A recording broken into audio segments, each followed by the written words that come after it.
Coming up on the Inside Indiana Business Television podcast, a look at the inaugural Indy Tech Census Report. Fishers-based Amplify continues its growth spurt. First Merchants is on a roll. An Indiana nonprofit clinic lands major funding and national recognition. Ball State University continues a push to take over Muncie Community Schools. KSM is close to finishing its new Innovation Center. And a look at the best pies from Hoosier Bakeries. Welcome to the Inside Indiana Business Television podcast. I'm Andy Ober. Indianapolis-based tech networking platform PowderKeg and business community partners have come together to develop the first Indy Tech Census. They surveyed more than 350 tech leaders on questions concerning the sector's strengths and weaknesses, values, and challenges like raising capital. PowderKeg CEO Matt Hunkler spoke with Inside Indiana Business host Gary Dick about the findings. All right, this is a big undertaking, a census. And I know one of the big challenges, everybody talks about tech momentum in Indianapolis and in Indiana, but no one can point really to firm data on what the tech community is like. Does this census really get right at the heart of that? You know, I think it's a really great starting place. We have so many great organizations that collaborated with us on this. From Hyde Park Ventures to High Alpha to Elevate Ventures, 1150 Academy, they all helped make sure that we were getting a really good sort of sampling of this tech community here in Indiana. Yeah. All right, let's take a look.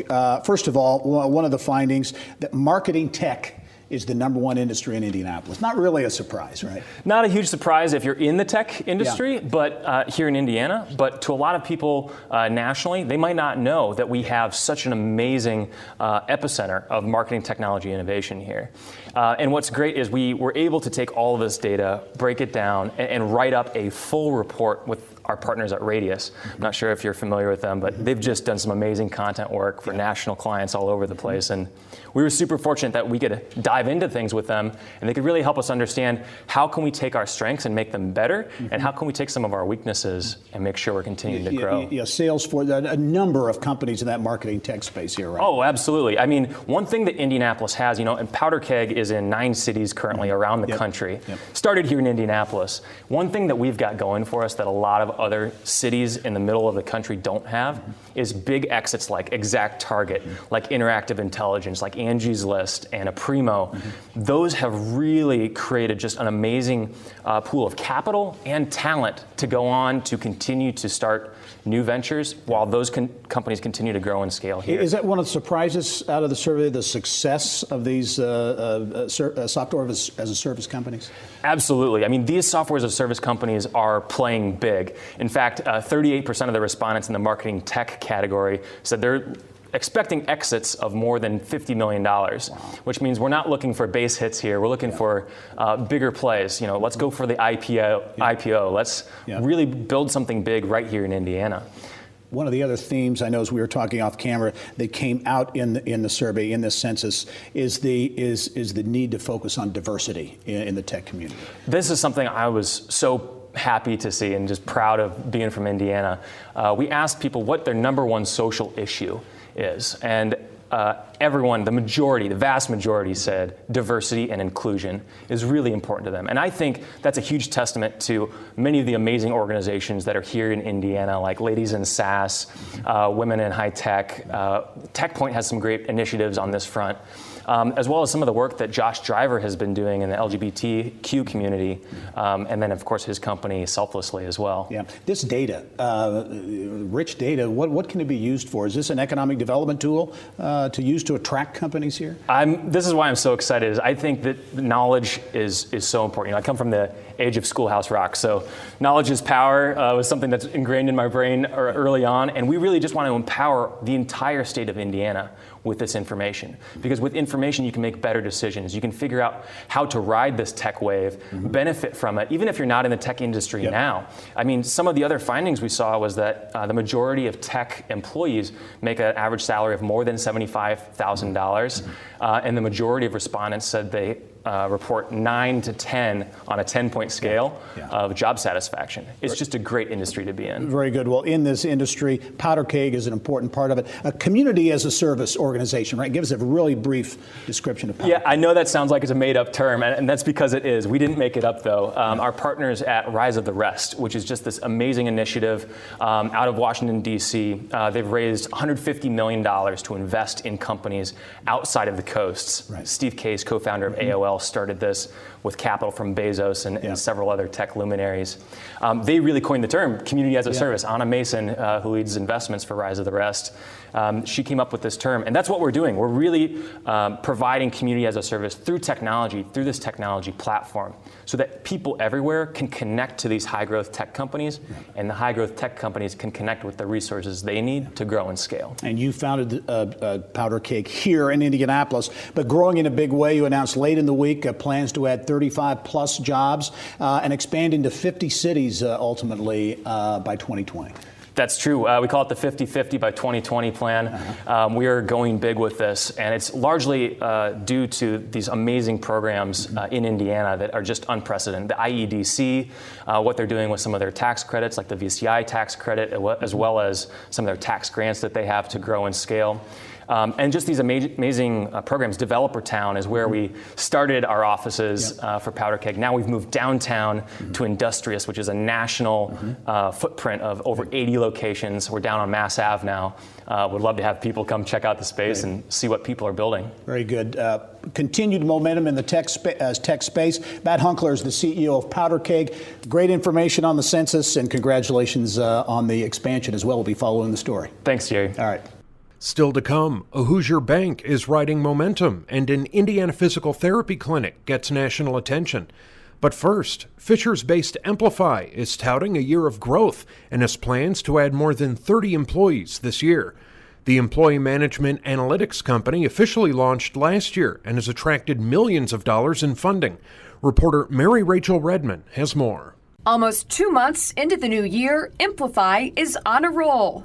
The employee engagement company says it saw a 250% year-over-year increase in sales. So what's fueling the company's rapid growth? You've got the most competitive talent market that we've seen in decades, just the most time to fill a position that we've seen again in decades. You've got people leaving their workforces, their jobs more often than ever. You've got millennials, which have the shortest amount of tenure from a generational perspective, going into the workforce and becoming the largest segment. So you've got all these things that are stacking on top of each other that are really putting the focus on the talent part of the equation. And so leaders are trying to understand, how do I make an engagement strategy for an employee engagement strategy, a culture strategy for my company? And right now they have scarce data by which to found that strategy. And so that's where Amplify Insights comes in, and it takes a data-driven perspective on how to create an engagement strategy and culture, and makes it really easy for a leader to pick an engagement culture focus area that they can have high confidence that if they can solve that engagement and culture problem, they're going to get the most employee engagement out of that specific team and foster the best culture for their specific team. So it's really the decade of human talent, of human capital, and we're right smack in the middle of that, helping leaders make those people decisions. Due to the growing demand of the Amplify Insights platform, the company plans to add 30-plus jobs in 2018. But CEO and co-founder Santiago Jaramillo tells me Amplify's recent success is just the beginning. So what we want to do is really transform the world in terms of employee engagement. We have an audacious goal to improve the lives of 1 million people through more engaging work. Right now, we're some of the way there, but what we want to do is to reach that in the next 5 to 10 years. Mary Rachel Redman, Inside Indiana Business. Later on the podcast, big funding and recognition for an Indiana clinic, and Ball State looks to take over Muncie Community Schools. But now, Muncie-based First Merchants Corporation has announced it will have a major presence in Fort Wayne's $44 million Skyline Tower. The parent of First Merchants Bank also recently reported record quarterly and full-year net income. CEO Mike Recken came in studio to talk about recent growth and high hopes for 2018. You've got a few things going on. Exciting time for us. Very exciting. A big landmark with 125 years this year. And as you get into 2018, I mentioned the Forbes mention, which is quite substantial. Top 4, top 5, and number 4 bank in the country. Yeah, a couple of things neat. 125 years, out of Delaware County in Muncie, Indiana. It's our headquarters, so we're really proud of it. And obviously, over that time, we've had a lot of opportunities to grow. The Forbes recognition is really affirming for our troops. So all of my teammates on a path to be a better company and to really widen our franchise, and so to get measured like that is great. And even the raw recognition to be included in the largest 100 banking companies in the country is a first for us. And when you put our performance in there, we were really pleased to see how well we ranked. Let's talk about performance. You're coming off of 2017 with record earnings, 2 acquisitions you were able to close in 2017. As you look at growth, what's really driving the numbers? Job one for our company is organic growth, taking full advantage of the opportunities in all the communities we're in, and there's been an ample list of them. East to west, north to south within the area that First Merchants covers. Terrifically healthy right now. Job growth. Wage growth. People taking chances. Quite frankly, the leaders in these communities looking at investments and pushing forward with them, and that's our role, is to support those. Yeah, you continue to be, you were in Ohio and I think Illinois as well, but really at Indiana Bank, as I saw one of the statistics, 18 acquisitions since 1988, 15 in Indiana, 3 in Ohio, and you've got 85% of that employee base right here in the state. That's exactly right. There have been neat opportunities for us in Ohio and Illinois, but quite frankly, it's a Hoosier bank. 85% of the company, as you cite, in Indiana.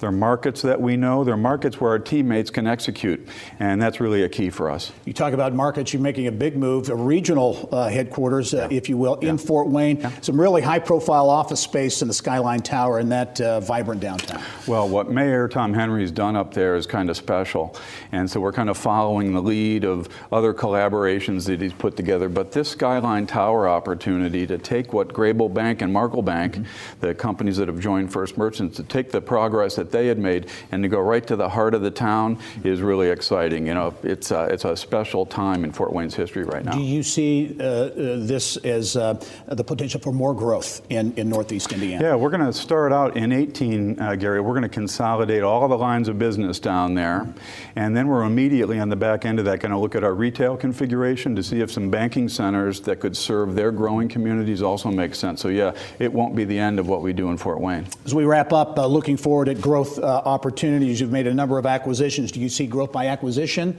as being a path forward? Yeah, I hope so. We're certainly going to try. We feel like we have an operations center and a technology hub that can feed a much larger company, and yet the core of the company is having people in their marketplace working with other leaders. There's so much leadership on display within First Merchants franchise, all the way over to Lafayette and what Purdue and Purdue-related entities are doing all the way over to Ohio. But for 18, it's going to be a heavy focus on Fort Wayne and trying to make sure that we're participating in all the projects that make sense. All right. Mike Recken, First Merchants Corporation CEO. Congratulations on the growth. We'll be following your story. Thank you, Gary. All right. Bye-bye. You can catch Inside Indiana Business Television on stations throughout the state every weekend. Head to InsideIndianaBusiness.com to check listings. Still to come, Ball State looks to double down on Muncie education, and KSM Consulting is close to opening a new innovation center.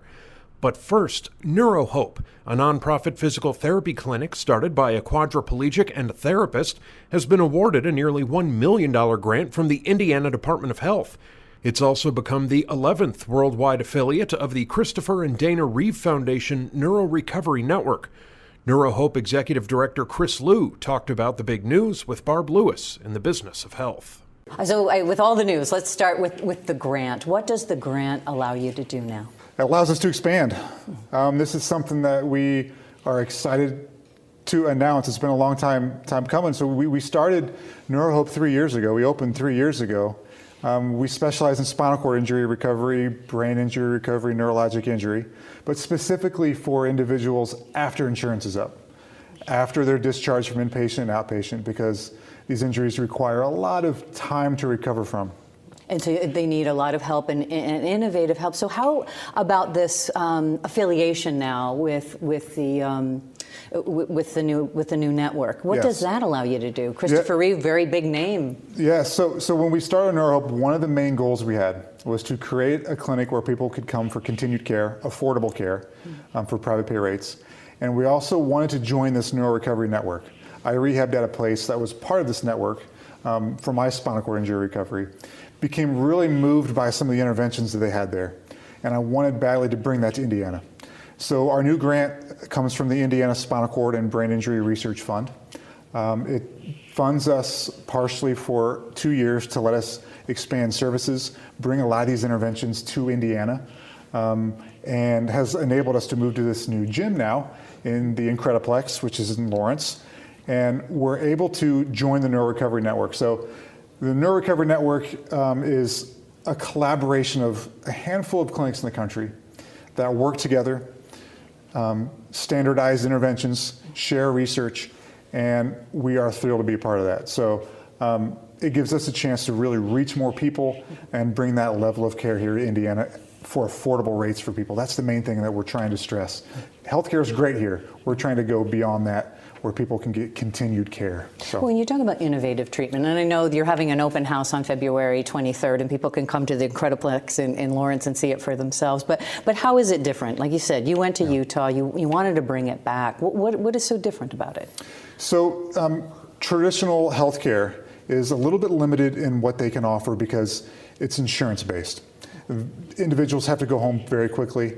They need to learn how to adapt to their injuries. They need to learn how to learn with their new life skills, which is very sorely needed. What we can do now is we can say, okay, look, this is going to be a place where you can continue your recovery, you can continue exercise programs to merge therapy with wellness, and specifically some of the unique therapy interventions we have now as a member of the Neurorecovery Network. We do aggressive electrical stimulation, standing programs, upper extremity programs, unique treadmill training. We're really trying to get people out of their chairs, focusing on weaknesses, focusing on recovery long term, and make it so they can merge that with quality of life initiatives, because that's really what we're really trying to create here.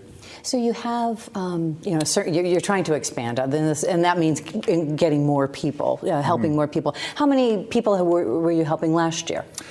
We saw 49 people last year, which we're excited about. We want to expand even farther to reach as many people as we can. We started in a very small gym with the help of the University of Indianapolis and the Krannert School of Physical Therapy. And over the last 3 years, we've just got an amazing amount of community support. Foundations, the OrthoIndy Foundation, Foundation for Complex Healthcare Solutions, families that have been through this, that have really helped us grow. So we started out part-time. Our goal was to reach 50 people, and we're there. So now as we expand and we're able to have a larger gym, expand staff, we want to reach as many people as possible that are recovering from injury, both initially and long term. So this is a personal journey, as I mentioned, and you had mentioned that in 2010 you had a very difficult accident, you had a very difficult comeback, but you're doing quite well. Can you tell me a little bit about how you use NeuroHope as well now? Yeah, sure. So these recoveries are much more than just neurologic return. A lot of what people are dealing with, myself included. I had a spinal cord injury that initially left me totally paralyzed. And now I had a very fortunate recovery, but still my body is very affected by my injury. So a lot of it is more than just neurorecovery. A lot of it is maintaining your body afterward. So a place where I can stretch, I can work out. It's more difficult for people that are disabled to go to an LA Fitness or something.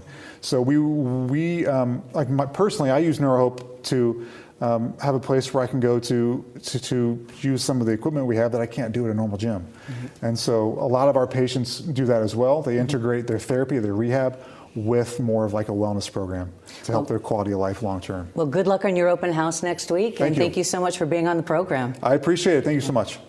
Later on the podcast, KSM Consulting is putting the finishing touches on a new innovation center and a look at the best Hoosier-made pies. But now, A bill that would give control of Muncie Community Schools to Ball State University is making its way through the Indiana General Assembly.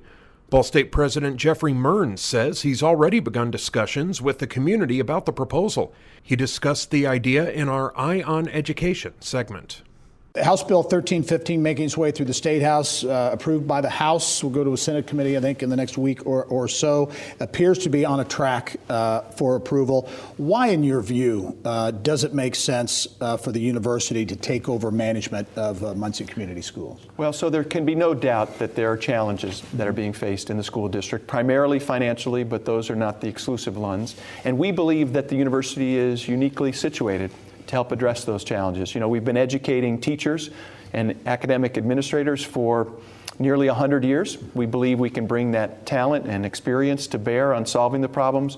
We also think we can mobilize talent and expertise all across campus, and we believe that we can catalyze and organize community investment in the future of the school. So we think when we put those together, along with some philanthropic support, that we can bring all of the resources necessary to bear to solve those very significant challenges. Because the future of Muncie, the future of any community, is highly dependent upon the quality of the public schools. Along those lines, education obviously is very important, but in these days, as an economic development, a business attraction and retention effort, is it your view that that's part of what's at stake here too, is that ability to attract and keep talent? That's right, and one of the reasons we've heard such a very strong response from the business community in Muncie and in Delaware County is they've recognized that they've had challenges, struggles to attract talent to their companies. And they see this as a great opportunity to talk to those employees, those prospective candidates, and tell them about the good things that are happening in Muncie. This is an opportunity for us to change that narrative.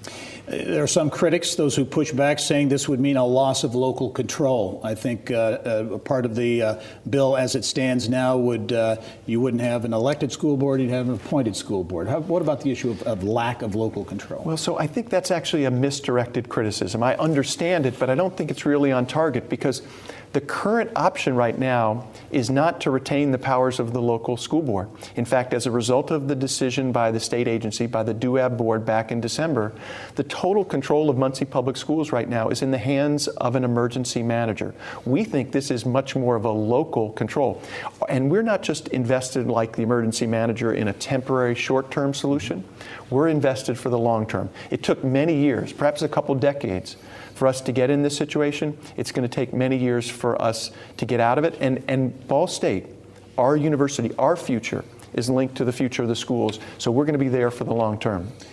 In this scenario, how important is community engagement, community involvement? How big a piece is that community engagement piece to your plan? It's critical to the success of the plan. That's why we asked Chairman Brown, and it is in the legislation, that we have 2 years to develop a plan for the future of the schools. Some folks are concerned that that's too long of a time, but we think that period of time is necessary for us to get community input. We need the ideas of the teachers. We need the ideas of the parents. People in the neighborhoods. This has to be a community solution, not a plan that's just developed by experts on our campus, but we need to go out into the community to get their ideas. So community input and engagement is critical to our success. When ultimately, pending the fate of this bill, when would Ball State be prepared to assume? So assuming the legislation is passed, what it provides is that our board has to pass a resolution to accept this responsibility.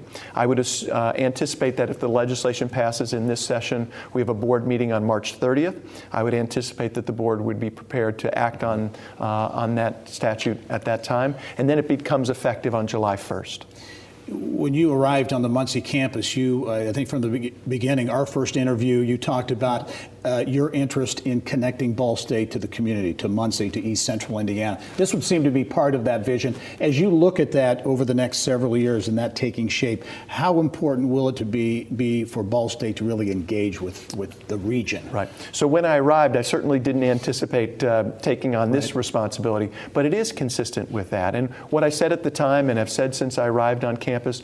The future of our university is interconnected, is dependent upon the future of Muncie, and in turn, the future of the community schools. And also, as I've shared, our university, our great university, was founded as a result of the vision and generosity of the Ball brothers and the community 100 years ago.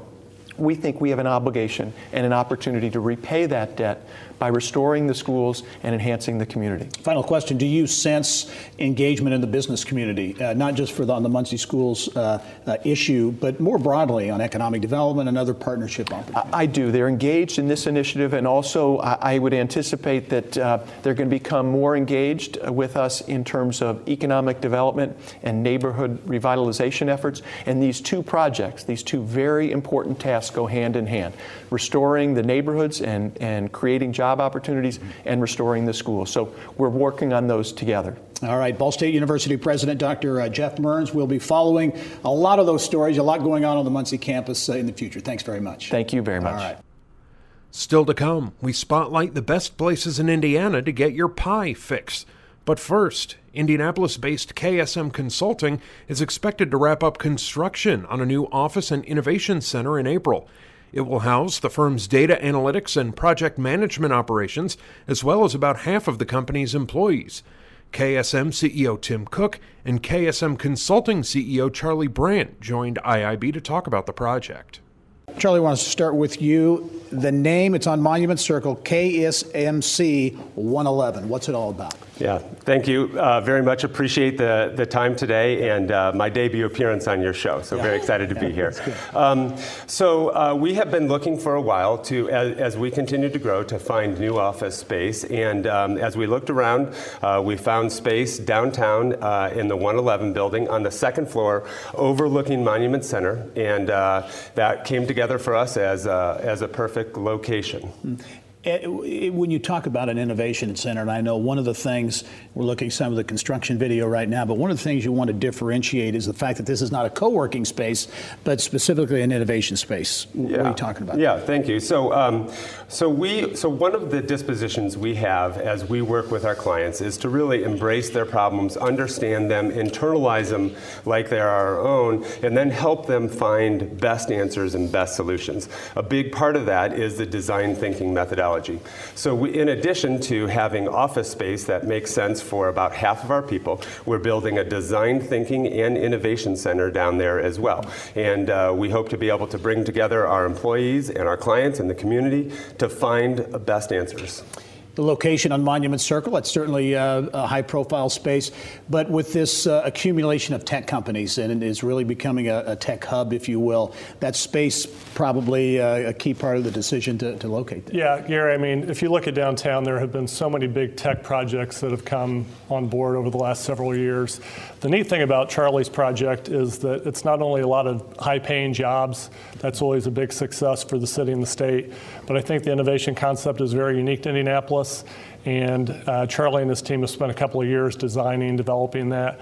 This is going to be an amenity that's tech related that is going to set Indy apart from other markets. Yeah, well, when you talk about other markets, and as you look from an economic development standpoint, do you see other cities, other communities around the country kind of embracing this kind of model? I think every community tries to differentiate themselves in the market, but I think what KSM C111 is very unique. I don't think it's something that I can point to another city that is doing something like that. And I think it's the hybrid of you've got government, you've got community, you've got tech, and you've got a lot of innovators within KSMC that are going to make it really come alive. Yeah, Charlie, from a design standpoint, I mean, innovation space, innovation center, it all sounds great, but I assume you got to be very intentional from a design standpoint about creating something that really does exude and encourage that kind of thinking. Yeah. We have actually spent a lot of time working with a group of people in the community using the process that we use, design thinking. When we use it with our customers, we've used that to build the space out. We have a very employee-focused organization. They've been an integral part of helping us get there. What we see is that there is this kind of increasing use of the way that employees work that's a little bit different than it was 5 and 10 years ago, where people work, of course, at client sites, but they also work at coffee shops and co-working centers and at home. And so we wanted to build space that was really relevant for today way and productive and functional. As you look at uses for the space and that community engagement, do you see the opportunity to connect with community there? Yeah, we think that there's some unique opportunities there. We have, in this Design Thinking Center, we have an example where one of our employees right now has been working with a not-for-profit that works with young women in technology. And so it's something that we care about here in Indianapolis, is inspiring those people. And so this summer we're hosting a coding boot camp for those women to be able to participate. And we think those type of opportunities will be available for the community. Tim, as you get around and a lot of people talk about Indianapolis's growing reputation as a tech center, as an innovation center, if you will, how do you sense the rest of the country is viewing Indianapolis, central Indiana, even the state, in that regard from an innovation standpoint? I think we're viewed very well. We've had some really big wins recently. I think making the cut with Amazon was a big deal. And it's not just that we've got these huge companies that are growing here. We've got a lot of trailblazers, whether it's Scott Dorsey, whether it's Bill Gottfried, Don Brown, a long list of people that have really made that come alive as well. In terms of the presence in this new facility, Charlie, how many folks do you anticipate having? Yes. Space. Okay, so we have about 100 employees just crossed that threshold this year. We plan to start off by moving about half of them down there, and then we have ability to expand to about 75 to 100 employees in this location. Very good. It's KSM's new Innovation Center on Monument Circle in downtown Indianapolis. Will be new and unique space. We'll look forward to checking it out once you're ready to move in. Charlie Brandt, Tim Cook, as always, thanks very much. Thanks, Gary. Talk to you soon. And finally this week, Indiana is no stranger to the pie scene. From the state's signature sugar cream to nationally recognized pies. The dessert is the subject of this month's Trendiana segment with Yelp Midwest Regional Director Brittany Smith. Everybody loves pie, but I mean, do you sense it's getting even more kind of traction, if you will, with this nostalgia dessert craze that seems to be going on? Yes, for sure. People are looking for more of those throwback style desserts, going beyond, there for a while, cupcakes were super popular, but now pies are kind of having their moment in the spotlight, and bakers are really getting creative and kind of mixing it up. Yeah, all right, as always, you take us on a great trip around the state of Indiana, starting in Indianapolis, the Lockerbie neighborhood, and Ralph's Great Divide. Yes, Ralph's Great Divide is kind of known for being a downtown dive bar. You can go there for piano nights. They're known for their hot pot pig potato soup, but they're also known for their coconut cream pie. It's piled high, made fresh in-house, really delicious, right outside of downtown. Very good. Head up north near Indianapolis, go to Carmel, the Cake Bake Shop. In Carmel, they're in Broad Ripple. Yes. A new location right in Carmel. Celebrity, they get a lot of national attention. Yes, right? for sure. You cannot, not only are the pies wonderful there, but the atmosphere that you see the minute you step into the Cake Bake Shop, from the monogrammed, napkins to everything about it. You're going to see glitter. It's great for birthday parties, and obviously their French silk pie is one of the trending ones, and the apple crumble that we have here. Very good. They all look great. Pots and Pans is also, it is in Carmel, a supplier to the artisan food markets, right? Yes. So in Wildwood Market, right downtown, you're also going to find them at Gusta Market. They are making really creative pies and also making savory options. So people love that you can use local ingredients like smoking goose meats in some of their pies, frozen, take them home, pop them in the oven, and you can have your entree and your dessert through Pots and Pans. Great entrepreneurial success story in Zionsville. My Sugar Pie, featured in Oprah magazine, Country Living as well, also shipped nationally. Yes, yes. This is a great one if you're wanting to send some Hoosier love across the country. Their sugar cream pie by far stands out in the Yelp reviews. Kelly there is staying constantly busy, especially on Pie Day, which will be coming up on 3.14. People love coming to My Sugar Pie in Zionsville, right off the main street, and having even their little mini pies that they have. That's my birthday week. It's perfect, Gary. I'll bring you one. Next, we are in Winchester, Randolph County. Yes. And really a Hoosier staple, 50 plus years, right. Wix. Right? Yes, Wix Pie, back in my home county of Randolph County. The fun thing about this business, not only is there delicious pies, but that you can take factory tours, see how it's made, see the classic family business, and they've switched their crust over in the last year to now not have lard, so you can have it for vegetarians and vegans as well. Okay, 2 more stops. Let's go down to Bloomington and Feast Cafe. Yeah, this is a great example of those pie businesses that are mixing up their ingredients. So here we have the strawberry balsamic vinegar pie. You can also find theirs at the market, and they have 2 locations in Bloomington. All right, Fort Wayne, Northeast Indiana, Rise and Roll is a favorite, right? Yes, and they now have a location in Greenwood. They're in Middlebury. They are known for their cinnamon apple pie and obviously their great donuts. Cracked donuts. Yes, right? that's right. You knew it. Brittany Smith, as always, from Yelp. Great look at pies around the state of Indiana. We'll talk to you soon. Pie party. That wraps up this week's Inside Indiana Business Television podcast. Remember, you can find all of this week's TV segments, as well as the top business news from throughout the state at InsideIndianaBusiness.com. While you're there, you can also subscribe to our platform of free e-newsletters. This is Andy Ober for Inside Indiana Business.